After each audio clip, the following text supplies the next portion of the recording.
This is the Prepper's Bunker Outdoors, as you know. Hopefully, y'all can hear me all right. I didn't give anybody any warning for this video, and it's gonna be a very low techy video, kind of like my old school videos. We've got no fancy lights. I'm sitting in my living room on a forward-facing camera, no microphone. I'm just going to talk about some things and stuffs. I'm pretty pooped from today. I had an adventure today, which hopefully will be up and online tomorrow. I worked this morning on a filming for a commercial for my gym and my friend. It's been a heck of a day, and I want to talk a little bit about that. I'm in a pretty knifey mood. I'm in a pretty workouty mood. But also the knives that I got at Bladeshow, I thought I'd show you guys. And just some cool stuff. So, here we are. So, let's see where to begin. One interesting knife that I received at Bladeshow for review. The Midgard's Messer Fafnir. This is a phone knife. I actually took my phone out of its case to do this video to show you this knife. It's a little magnet holder with a guard over the blade here, and it pops out, and you can hold it like this, but I think I prefer to hold it like this. It's really not bad. It's a nice edge. As far as I can tell, it's O2 tool steel. Cool blade. I'll do a video on it. Nice edge geometry, really. Not the most comfortable thing in hand. Is it the most practical thing? No. Does my phone need a knife? No. Is it fun? Yes. Hey Rick, how are you doing? So it's just a little thingy thing. I think it's fun. Okay. Shadow Steel Forge Chris Rannells. This forged knife and sheath here. 1095. Just a neat little EDC knife. Already earning a patina on it. It's a joy to use. This type of knife has a special place in my heart. It's certainly not investment grade. At least not yet. This particular model is not. I think the maker, Chris, has incredible potential. But for a high value, highly practical forged user knife, it's so nice, guys. It's freaking really cool. Nice square spine, pretty good edge geometry, nice and sharp, good handle. The fit and finish. This isn't like a Spencer Applin or an Aaron Seinbrandt type knife.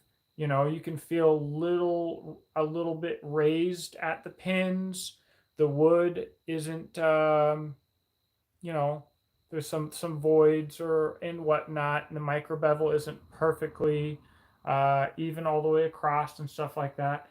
But while all of those things may sound like complaints, I'm certainly not complaining. Like,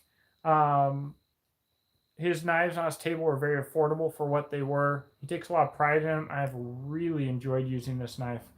Sometimes the knife community does itself a disservice by complaining about things that don't matter.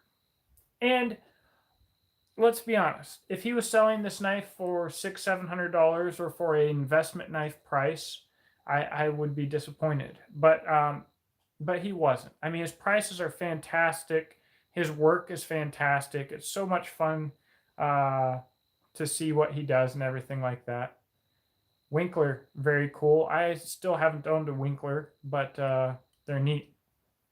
But man, I'm trying to tell you how much I like it, and I sound like I'm just freaking dogging on it. So I'm getting irritated with myself here.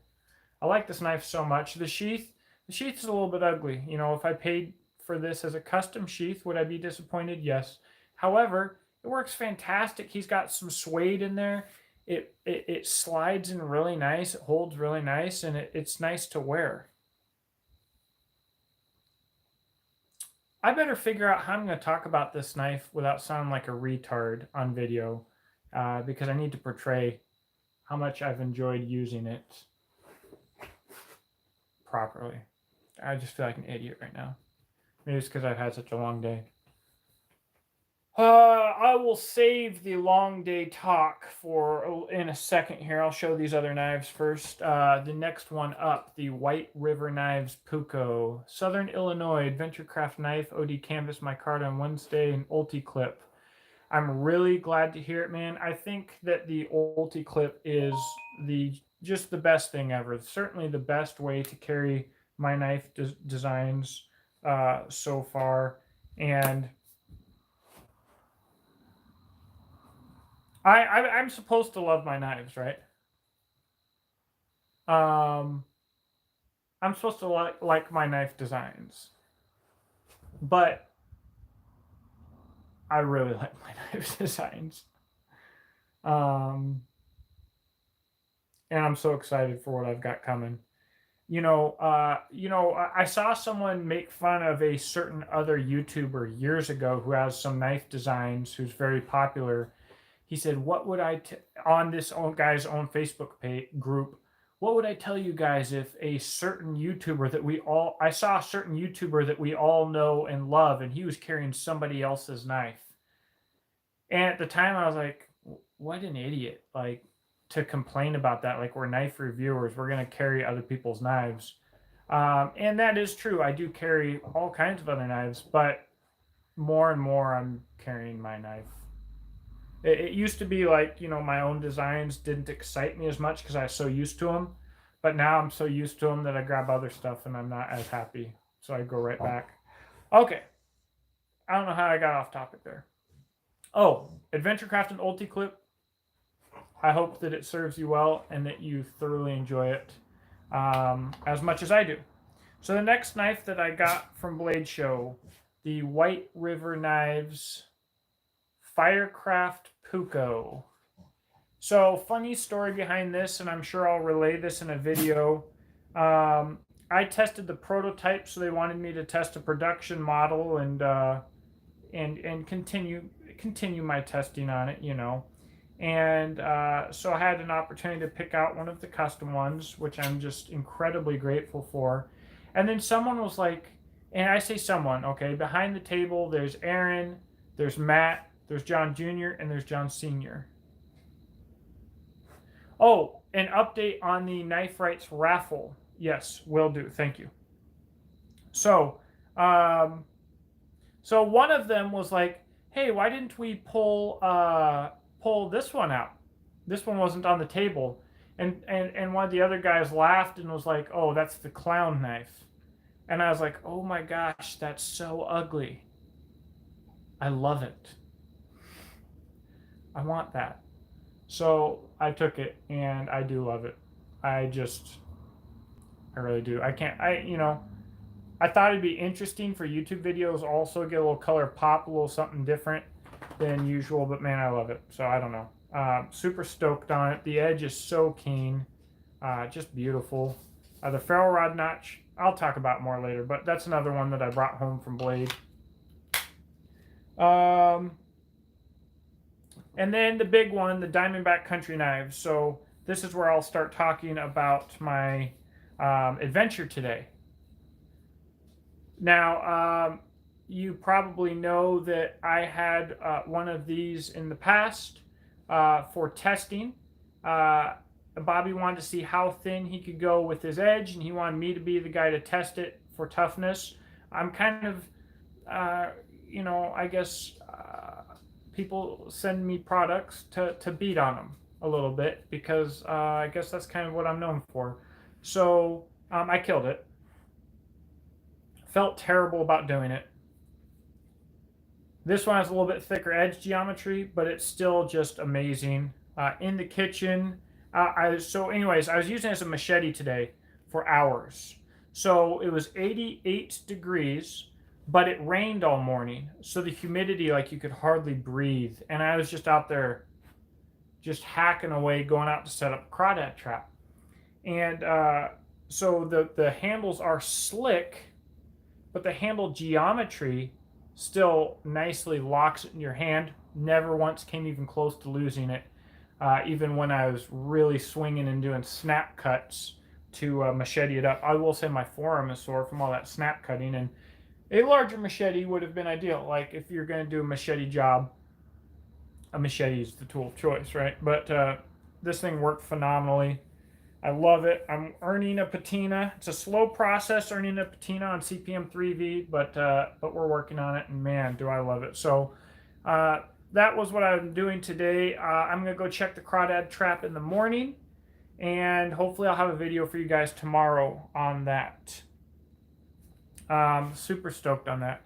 So one other thing that I'm super stoked about, a lot of my favorite knives I get custom sheaths for. An awesome knife deserves an awesome sheath. So I sent the stock Rewild Gear sheath, which is fantastic, to my friend Michael at Spirit of the Bear Design and asked him to put a leather dangler on it for me. This is what we came up with.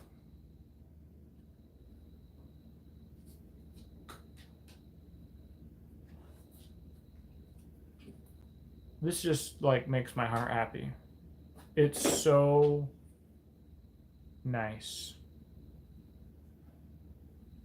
The knife is so nice and so lightweight.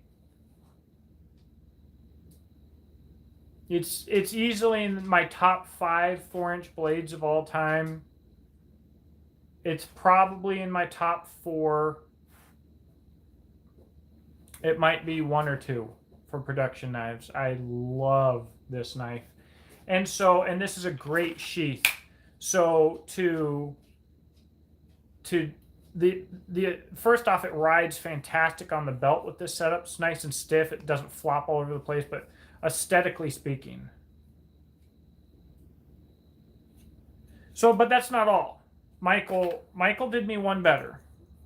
He is an absolute artist, and I love sending work to him for one-offs. Check this out.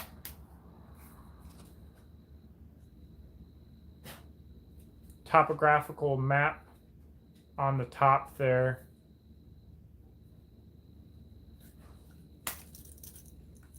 It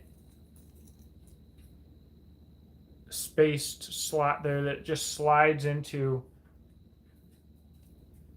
perfectly matches the contour of the handle there. I just can't believe it, guys. One more thing I'll talk about before the raffle. I will get there shortly. Tomorrow I'm going to be having a live auction, 8 p.m. Central. One of the knives in the auction will be a custom adventure craft made by Bear Force Knives in a Baker built billet that is amazing. Just a Sanmai, Damascus, whatever it is you want to call it. So we'll be selling that, but we'll also be selling an OD Green and Rich Light Jackalope. Now, I'm not doing this thing justice with this crappy front camera and poor focus, but OD Green Cerakote. This Rich Light is combinations of a red, yellow, dark gray, and dark gray color. And this is one of, I only got 3 of these. One of them sold at Bladeshow. Bobby Bushcraft picked one up, or was it Gabriel Haichi? And I need to talk to Gabriel about how to pronounce his last name because I feel like I just butchered it. Anyways, it's amazing. Like this was one of the first knives I saw in the drop. I ordered it, but when I saw it in person, I was like, holy crap, that's cool. But I only had 1 left of each. And so when I only have 1 knife in an Exodus Knife and Tool drop, and especially if I think it's going to be really popular, I'm going to sell it at auction because my website has problems with selling 1 of something. It oversells when people are trying to buy it really quick. This will be at auction tomorrow. This is serial number 8.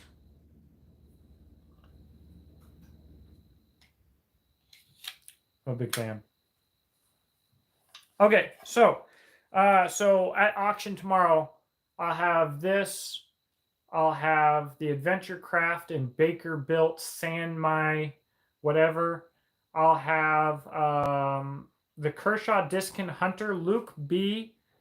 I never got contacted by him to buy it, so I'm gonna put it back up, I guess. And I'll have a couple other things. I think I'll put my Brisa up and a few other things.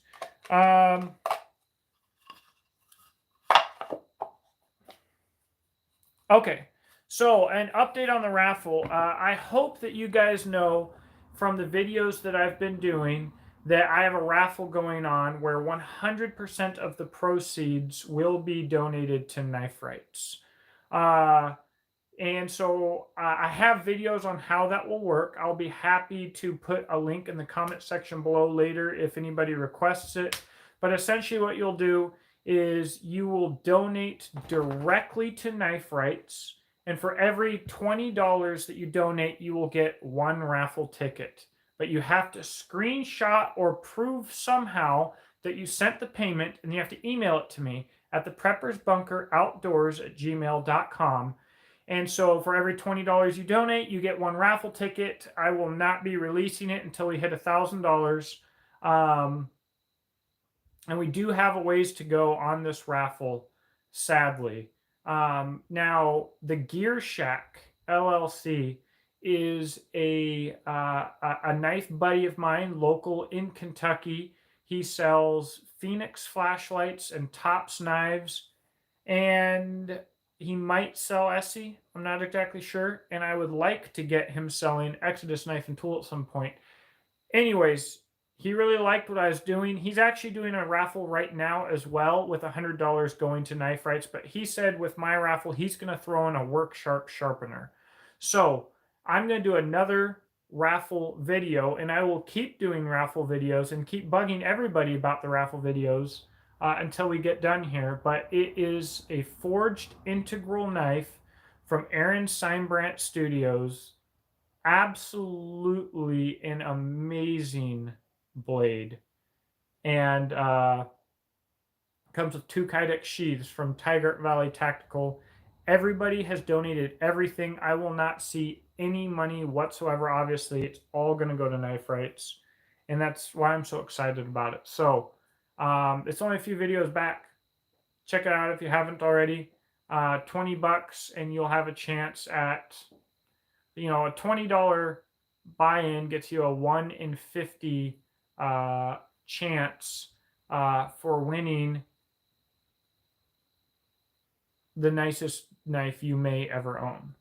A lot of my viewers on this channel may have far nicer knives than me or what I would think or whatever, but I would say for the absolute vast majority of my viewers, I'd say like 99.9% of y'all, it would be the nicest knife you'll ever own. Hands down. So, knives are nice and easy to hide.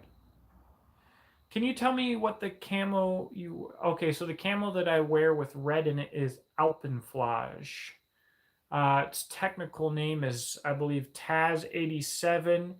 The variant of the camouflage pattern before that used by Czechoslovakia was Taz 53, I believe. And everybody just knows it as a Swiss camo, but the original version was actually developed by the Nazis at the end of World War II. It was the first camouflage ever invented specifically to counter night vision, besides working exceptionally well without night vision. But no camouflage had ever been designed with night vision in mind until Alpenflage, at a point in the war where nobody else had night vision. Ridiculous. In fact, I don't know if you know this, but Nazi Germany had night vision at the beginning of World War II.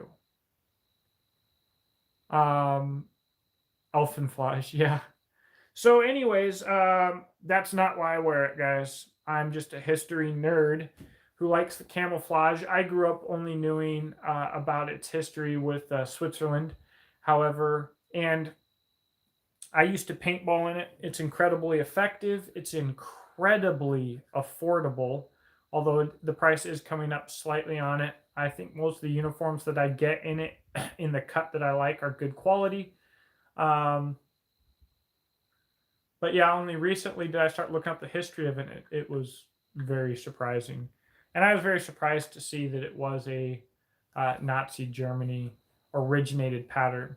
The Alpenflage that you would buy today is a more modern variant of the camouflage. So it is not the Nazi camo, it is Swiss, but that's its history. And the original Taz 53 is pretty close. Pretty close. So that's what we've got. I'm going to try my favorite knives. I'm going to try to give every knife a very... have you heard from James? I have not.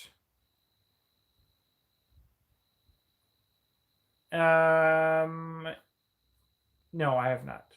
I'll leave it at that. But I will be teaching a class at alumni this year for fire starting in austere environments. So for you gun dudes who may be new or completely virgin to the bushcrafting side of things, you know, if you find yourself in a bad environment, chances are you're not going to get a fire.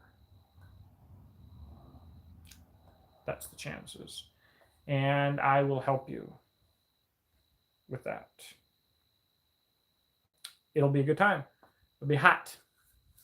So that is that. I guess if you guys don't have any more questions, I wish this front camera was better, but I think I'll just show off, if I can, a little bit. Will I be able to show this patina? Too many weird colors in the house. The alumni training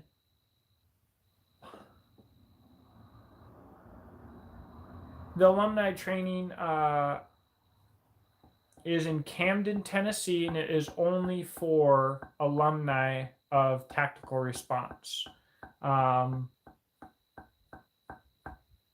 So it's a good deal.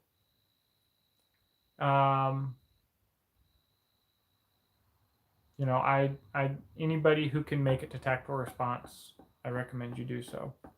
If you've never had training, take the trifecta. It's fighting pistol, immediate action medical, and the fight. It might change your life.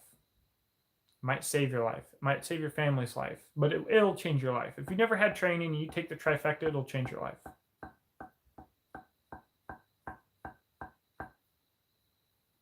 I wish I had started getting training a whole lot earlier. I wish I had appreciated it a lot earlier.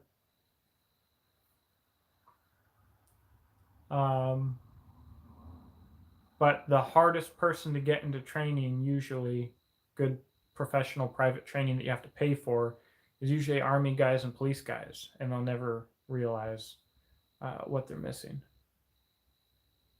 until they do.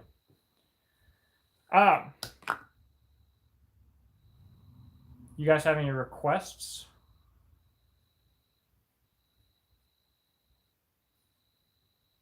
I could probably shave my face on the camera with this a little bit.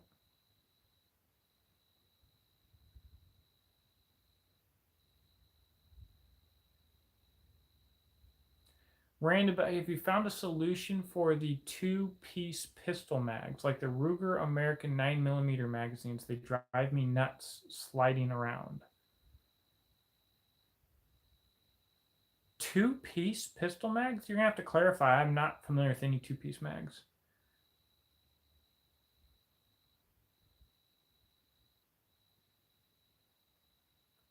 Scallywag Tactical. I'm familiar with their stuff. It's pretty edgy. I'm not super familiar with it. A very different genre than what I specialize in. Is that the right term? I don't know. Very tactically. I think very aesthetic. But yeah.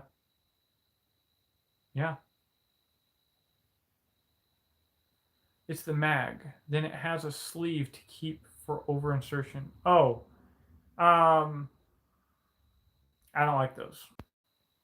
Sorry about that, guys. I don't know how much you missed. My problem with how much battery do I have? That's what I need to know. 41%. Okay. Let's say you have this two-piece magazine. I don't actually have my pistol on me. What a piece of trash I am. You have a two-piece magazine. Here's your magazine. Here's a little extension on the bottom that can slide up or down, but it's so that it takes up the space between the end of the butt and the end of the magazine for a magazine that's longer than the hand grip of the handgun. You're in a fight, something's going on, something gets caught in that, and you're trying to reload, and that spacer's moved up a little bit, like you're not going to be able to seat your magazine. So get rid of those. Absolutely. Just have your pistol. I don't think it's meant for stopping over insertion, but if it is, it's a crap design. I mean, I hate to be that guy, but I just buy a Glock. And I just keep it simple. Revolvers don't jam at the range. Revolvers do jam in fights, and you cannot get them back up once they do jam. I've never spent MSRP or whatever, always got their blemish versions and never found the blemish. You seem to know your stuff, so I was curious. I am curious. That's pretty cool that they do blem sales. They seem pretty cool. I'm not exactly sure who does that. And I think their quality is certainly up there. God Save said revolvers typically don't jam, but in fights they do, and it's not just from keeping it clean. There's as I understand it, there's a revolver class at Tactical Response, and not a single revolver passed through the class without catastrophic malfunction. Screws backing loose, whatever the case may be, because revolvers really are not meant to be shot and reloaded and shot reloaded and shot reloaded, because who does that in a fight, right? Really? Like back when we had revolver fights, they didn't go over 12 rounds. It didn't happen. The other thing is, if you get something jammed in the cylinder, you're not going to break it free in time to get in the fight. Your gun's down. It's down. So if you have screws that back out or other problems, that's it. So there's a famous case where a cop got a piece of his hand shot and got a bone fragment stuck in the gun. It's out. So yes, carry a backup gun, but the revolver does not make an effective fighting pistol. It might make an effective self-defense pistol if you're looking for the bare minimum, but it does not make an effective fighting pistol for two-legged fights. And it's just the way it is. I like revolvers, but what I hate is every gun shop telling females that they need to get a snub nose 38 special because it's easier to shoot. I wish we encouraged education more than appeasing the lowest common denominator. So, a semi-auto might have more parts, but it's actually a more simple design.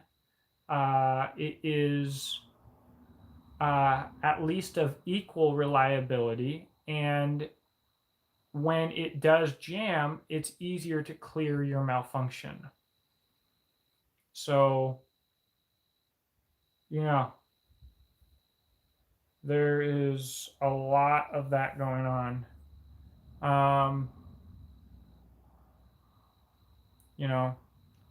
All the pistols that went down in that class were Smith & Wesson or Ruger. I'm pretty sure they're all Smith & Wesson or Ruger or Taurus.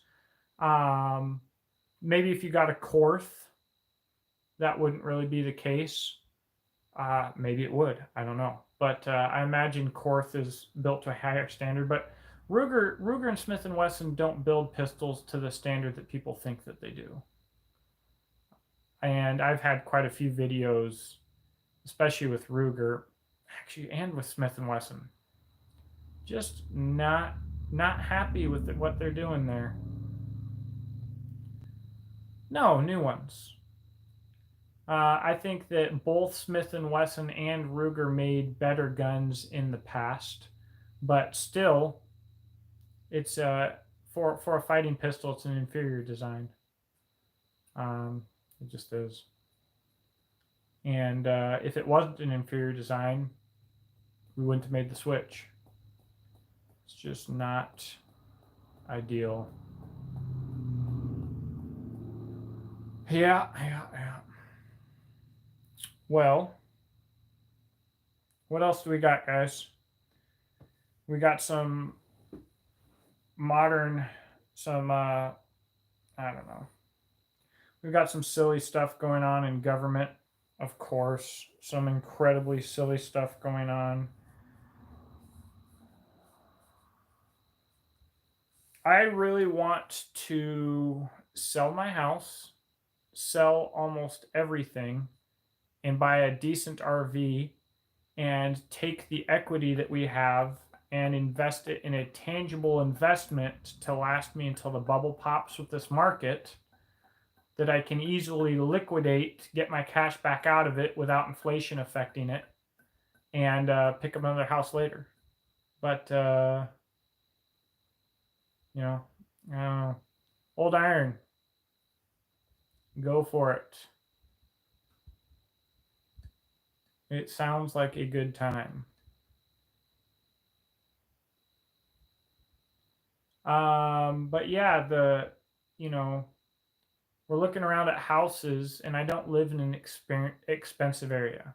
This isn't a hoity-toity, fancy area that I live in at all. It's the opposite. I live out in the country in a poor rural area, and they're like 2-bedroom, 1-bath houses on like 1 acre, in Kentucky, on like 1 acre, going for like 200,000.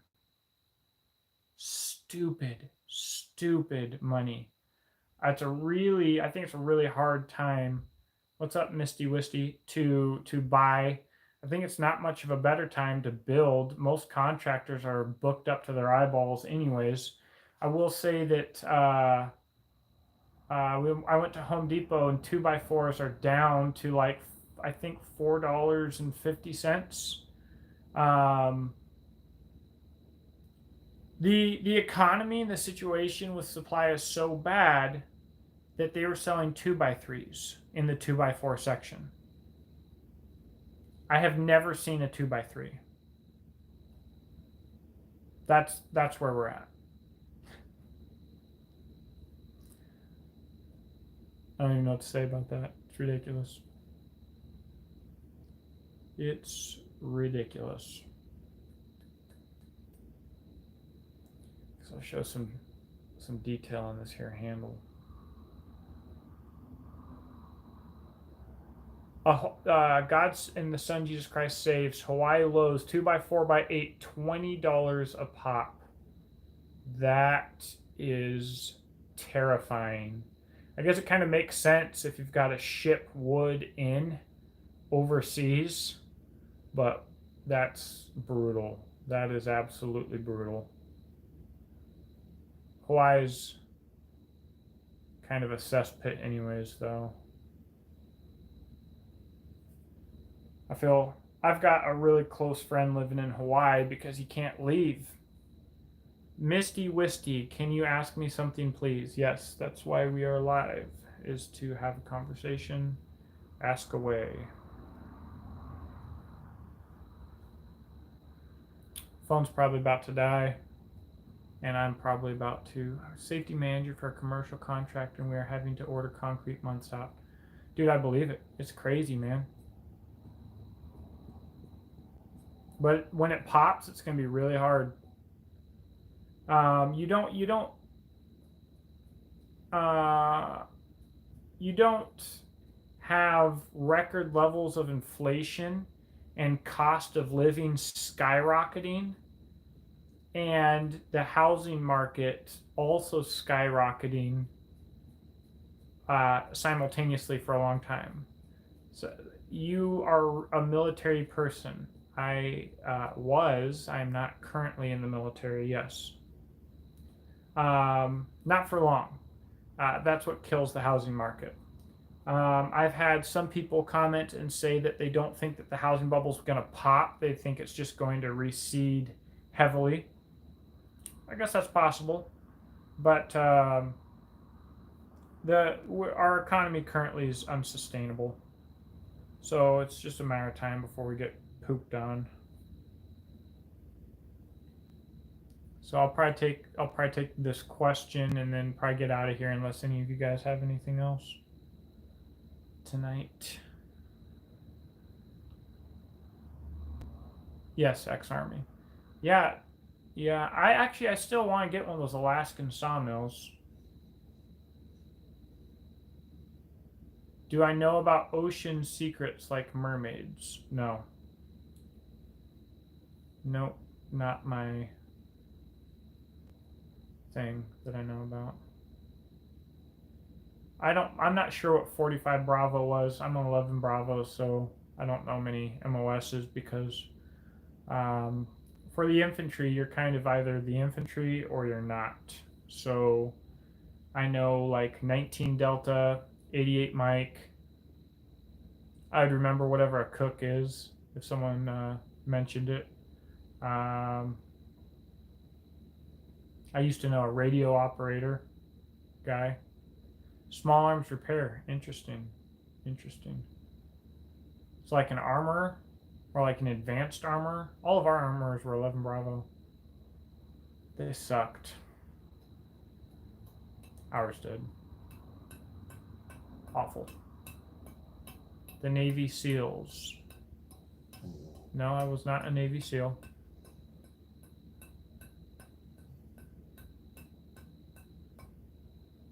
Well, that's probably about a wrap, dudes. Unless something else pops up. Hopefully.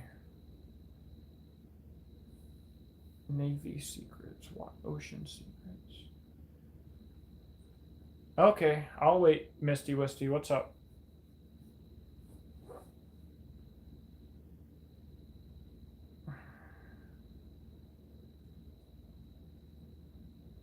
Good night, Rick. Some argue, though, that one only has the right to use arms only in space one owns. You can't bring your firearms into the private property of another person, for example. They extend this to the public space. Some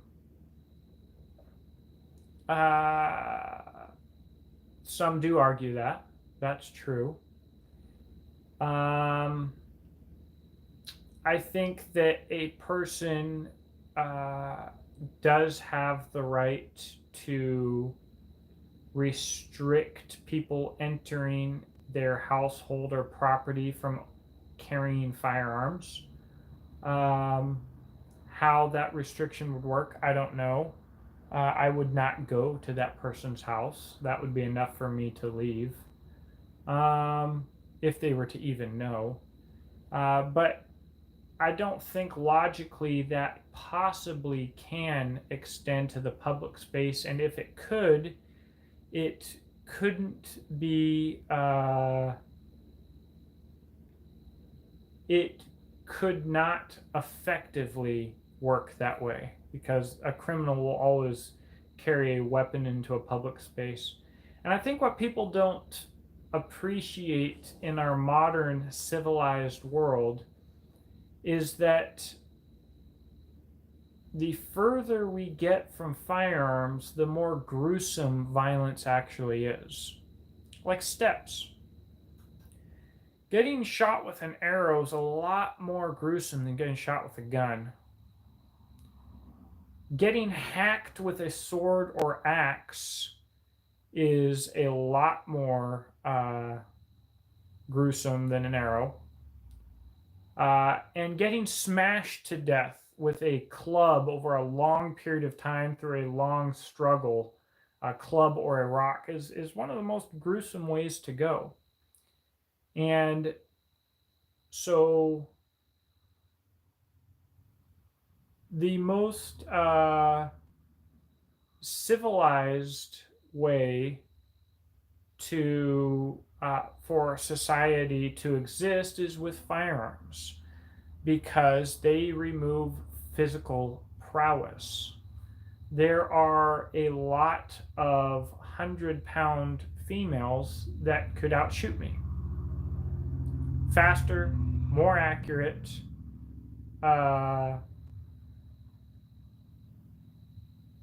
my size or strength or speed doesn't matter in that case. If she can whip out a firearm and put bullets into my face, none of that matters. So firearms are the ultimate equalizer. But that changes. As soon as you go to swords and knives and clubs, there's still certainly a factor of skill involved, but size, strength, speed, and endurance become larger and larger factors, and numbers become larger and larger factors. And Jade Schaefer mentioned, if it's a public space, would you also have a right to that space? If it's a private space, you do not. Correct. So yeah, I don't think a very logical argument can be made for restricting firearms in a public space. However, if it could be made, which again, I don't think it really can, then it still would be a pipe dream. It still wouldn't work. It would be pointless. It'd be dumb. So I'm going to let you guys go. You all have a wonderful evening, and I will talk to you soon. Thank you for watching.